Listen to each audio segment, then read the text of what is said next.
2 दिन के लिए उदयपुर में महाराज किसी का ब्याह हो रहा है हमारे परिवार में, और 2 दिन के लिए जाना है पूरे घर को।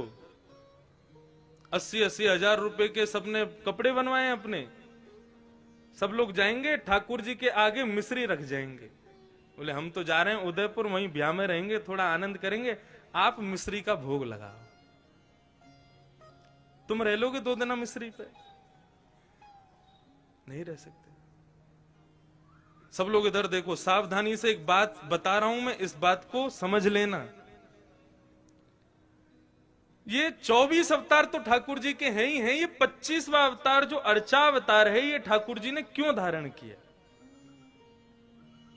हमारे घर में ठाकुर जी अपनी सेवा कराने के लिए क्यों पधारे?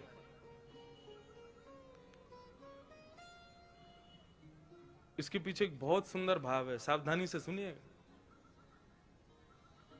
पूज्य गुरुदेव भी बैठे, उनसे भी निवेदन, दास के मन में ठाकुर जी की सेवा करते हुए एक भाव आया, तो मेरी इच्छा हुई कि मैं उस भाव को कहूं कि ठाकुर जी सबके यहां सेवा कराने के लिए हर घर में क्यों विराज रहे हैं। आप पूरे नाथद्वारा को देख लो, हर घर में ठाकुर जी का चित्रपट ही सही विराज रहा होगा। वृंदावन तो प्रसिद्ध है, घर घर तुलसी ठाकुर सेवा, दर्शन गोविंद जी को, अलीरी मोहे लागे वृंदावन नी को। क्यों विराज रहे हैं ठाकुर जी हम सबके घर में? देखो, हम लोग जब वैकुंठ जाएंगे तो है, कोई रोक तो रहा नहीं हमको,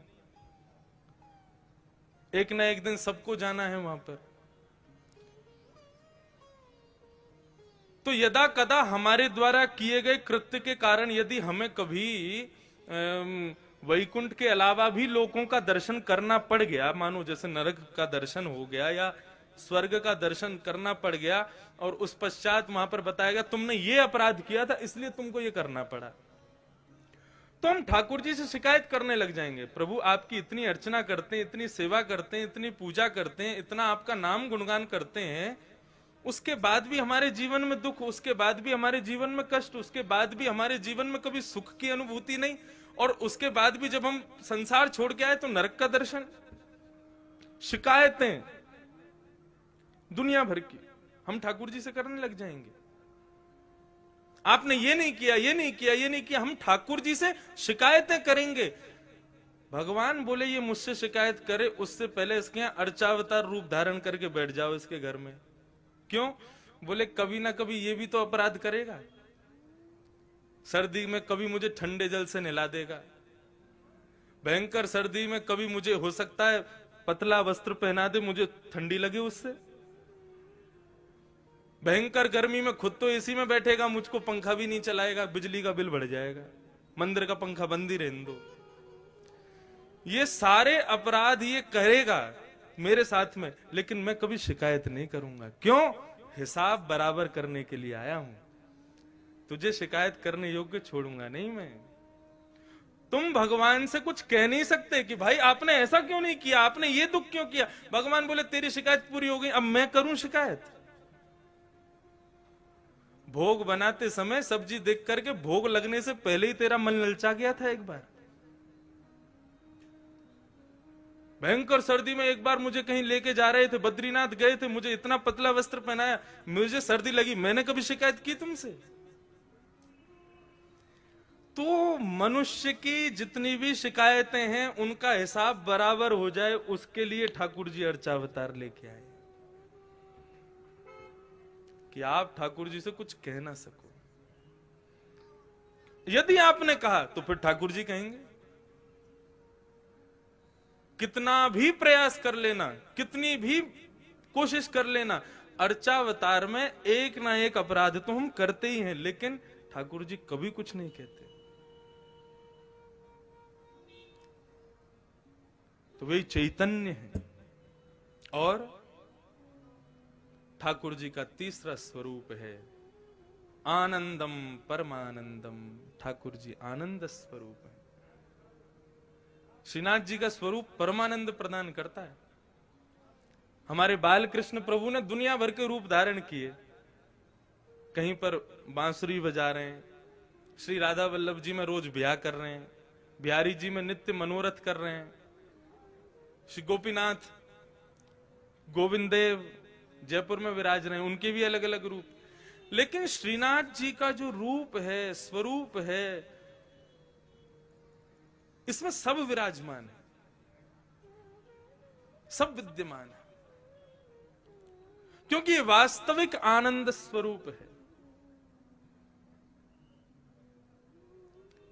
एक भुजा ऊपर है और दूसरी भुजा कमर पर है। किस भाव से? सावधानी से सुनिए कथा बिल्कुल। श्रीनाथ, श्री यानी राधा, श्री यानी श्री किशोरी जी, श्री यानी श्री लाडली जी, और श्री लाडली के संग युक्त होकर के जो नाथ विराजमान हैं वो हैं श्रीनाथ। सुन वे तो पहली ताली बजा रहे हो, बात तो पूरी करने दो हमको, जल्दीबाजी मत करो। अब तो पंडाल भी अपना, समय भी अपना, कथा भी अपनी, उत्सव भी अपने, पूरे दिन, पूरा दिन है अपने पास। खूब भाव से सुनो कथा। वृंदावन में जो दर्शन नहीं है वो दर्शन श्रीनाथ जी में है। कैसे? आप लोग सब बाहर से पधारे हैं, इसलिए मैं जो अपने गुरुजनों से, जो अपने बुद्धिजीवियों से जो मैंने सुना, तो मैं कह दूं यहां पर। वृंदावन में किशोरी जी ठाकुर जी से, ठाकुर जी के बगल में विराज रही हैं, और स्वरूप में नहीं है, केवल नाम के रूप में श्री राधा रानी विराजती हैं वृंदावन में।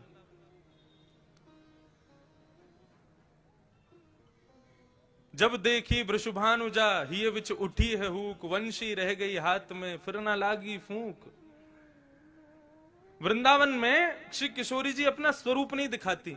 क्यों? क्योंकि एक बार ठाकुर जी मुरली का नाद कर रहे थे, तो एक मयूर मोर नृत्य करता हुआ ठाकुर जी के सामने आया और ठाकुर जी को इशारा करने लगा, चलो हम आपको किसी से मिलवाने ले चलें।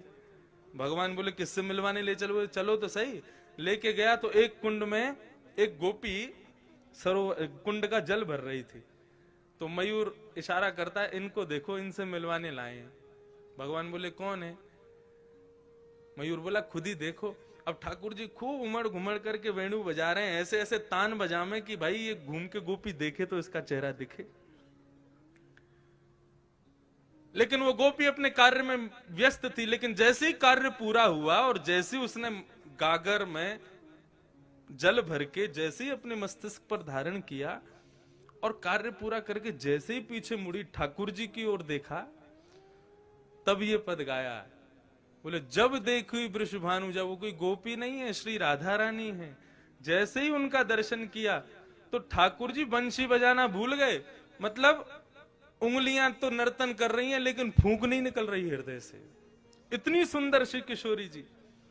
तो जैसे ही देखा कि भैया ये वेणु, ये क्या वेणु पे केवल उंगलियां घुमा रहे हैं, बजा क्यों नहीं रहे, तब किशोरी जी को लगा अरे हमारे स्वरूप में मोहित हो गए। सो किशोरी जी ने घूंघट कर लिया। तब से आज तक श्री लाडली जी वहां घूंघट करके बैठी हैं। क्यों? बोले यहां पर भक्त दर्शन करने आएंगे ठाकुर जी का, और यदि मैंने घूंघट ऊपर कर लिया तो ये तो मुझे देखते रहेंगे, भक्तन ने तो देखेंगे ना। तो यहां हमारी श्री किशोरी जी घूंघट करके बैठी हैं। लेकिन नाथद्वारा में किशोरी जी कहां है? नाथद्वारा में लाडली जी कहां है? ये जो स्वरूप है ये श्री लाडली जी का है,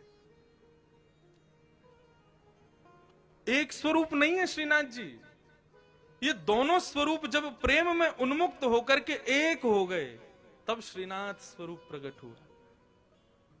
अपनी पूर्ववर्ती कथा में भी मैं बता रहा था कि जब रास करते हैं ठाकुर जी, तो दोनों के अंग का स्वरूप क्या होता है? बोले श्री किशोरी जी तो ऐसे नृत्य करती हैं, ये भाव है उनका, ये सदैव ऐसे ही नृत्य करती हैं। और श्री ठाकुर जी दोनों श्री विठलनाथ के रूप में, जैसे दोनों कमर पर हाथ रख करके और इस प्रकार से ठाकुर जी नृत्य करते हैं। कभी आप रासलीला देखो तो कान्हा मोर बन आयो, कैसे आवे? यूं ही तो आवे, अपने कंधे पे हाथ रख, अपने कमर पर हाथ लगा के। तो ठाकुर जी ज्यादातर नृत्य ऐसे ही करते हैं। अब नृत्य करना नहीं आता, नहीं करके बता देता मैं। अब भाव यही है कि बार बार ठाकुर जी नृत्य करते करते ऐसे ही हो जाते हैं, और श्री किशोरी जी ऐसे ही नृत्य करती हैं। एक दिन किशोरी जी जब नृत्य कर रही तो ठाकुर जी बोले, आज तो आप बहुत ही सुंदर लग रही हो। तेरो मुख नीको कि मेरो मुख किशोरी राधे। ठाकुर जी दर्पण देखें, दर्पण में किशोरी जी, जब ठाकुर जी और किशोरी जी दोनों देखें तो ठाकुर जी कहें, अच्छा लाडली जी यूं बताइयो, तुम्हारो मुख सुंदर है कि मेरो मुख सुंदर है। किशोरी जी कहें, जा प्रकार से अमावस्या में पूर्णिमा को चंद्रमा खिल जाए तो पूर्णिमा के चंद्रमा को देखवे के काजे सबन की दृष्टि व काली अंधियारी को भी देखे, वैसे ही आप हो। बोले आप तो ऐसे कार्य कार्य हो, आपको कोई देखो तो चाहे ना, लेकिन हम जब गौरांगी अपनो पूर्ण रूप लेकर के आपके बगल में विराज जाए ना, तब लोग आपको देख लें हमारे मारे। ऐसा ठाकुर जी के संग विनोद करें श्री किशोरी जी। तो उस दिन ठाकुर जी बोले, आज तो आप बहुत ही सुंदर लग रही हो। राधा रानी बोली, हम तो सुंदर हैं ही हैं, बता का रहे। ठाकुर जी बोले, लेकिन हमारी इच्छा है रे कि आप हमारे सन्निकट आ जाओ, आप हमारे नजदीक आ जाओ। किशोर जी बोली, देखो ये सब सखियां नाच रही हैं, सब नृत्य कर रही हैं, सब रास कर रही हैं, अब हम इन सबन के सामने आपके समीप आमे ना तो हमको न कष्ट हो गए। सो किशोरी जी तो आमे नहीं, ठाकुर जी बार बार ऐसे नाचते नाचते उनके बगल में पहुंच जाए कि हमारे पास आमे। लेकिन ललिता, विशाखा और श्री यमुना, इन तीनों के हृदय में यह भाव आया कि ठाकुर जी की बड़ी इच्छा है रही है श्री किशोरी जी के आलिंगन की, हृदय से लगावे की, लेकिन हम लोग उनके संकोच के मारे कर नहीं रहे। सो तीनों नृत्य करते करते वहां से अंतर ध्यान हो गए, ताकि हमारा संकोच दूर हो जाए, हमसे जो संकोच है वो दूर हो जाए। जैसे ही तीनों वहां से प्रस्थान किए, ठाकुर जी ने और श्री लाडली जी ने देखी अब कोई ना है, अब तो समीप आ जाओ हमारे, आपको स्वरूप इतना बढ़िया मनमोहक लग रहा है। सो किशोरी जी तो ऐसे नृत्य करते करते और ठाकुर जी ऐसे नृत्य करते करते जैसे ही आकर के आलिंगन कियो है, सो आधो स्वरूप तो श्री किशोरी जी को और आधो श्री ठाकुर जी को श्रीनाथ रूप में प्रकट हो गए। बोलो श्रीनाथ प्यारे की जय। आप कभी गर्मी में यहां आना, मैंने तो अनुभव किया है, ठाकुर जी की जो उठी हुई भुजा है वो श्री राधा रानी है, और उस भुजा को जब आप देखेंगे तो उस भुजा में आपको गौर वर्ण का दर्शन होगा। अभी तो ठाकुर जी ने पूरा अंग ढका, केवल मुखमंडल दिखाते हैं, लेकिन कभी गर्मी में आप आओगे तब ठाकुर जी के श्री अंग का दर्शन कीजिएगा, आपको श्री किशोरी जी भी दिखेंगे। तो आधा भाग श्री लाडली जी हैं और आधा भाग श्री ठाकुर जी हैं।